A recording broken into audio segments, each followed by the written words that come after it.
Gedung DPR RI kembali digeruduk massa aksi demo tolak pengesahan revisi Undang-Undang Nomor 34 Tahun 2024 tentang Tentara Nasional Indonesia atau UU TNI sebagai undang-undang. Aksi tersebut diwarnai kericuhan di mana massa aksi mulai terlibat bentrok dengan aparat.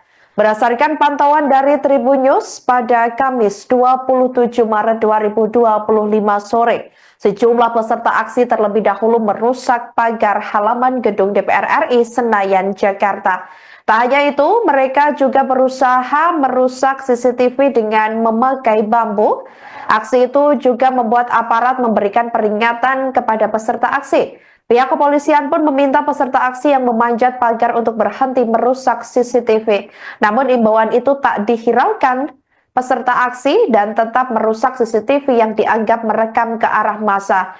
Pihak kepolisian pun menerjunkan kendaraan taktis water cannon ke depan halaman DPR. Kendaraan itu langsung menyemprotkan air ke arah peserta aksi yang sedang merusak pagar halaman DPR. Namun peserta aksi membalas dengan melempar botol hingga petasan ke arah dalam halaman DPR. Peserta aksi juga terus melakukan unjuk rasa dengan membakar sejumlah ban di depan halaman DPR. Sejumlah aparat kepolisian dan TNI pun juga berjaga di depan gedung DPR RI. Sebelumnya dalam pamflet yang tersebar, aksi tersebut digelar koalisi masyarakat sipil dengan sejumlah tuntutan yakni penolakan RUU TNI maupun Polri. Kapolres Metro Jakarta Pusat Kombes Susatyo Purnomo Condro sebelumnya mengatakan bahwa pihaknya mengerahkan 1.825 personil gabungan untuk menjaga demonstrasi tersebut.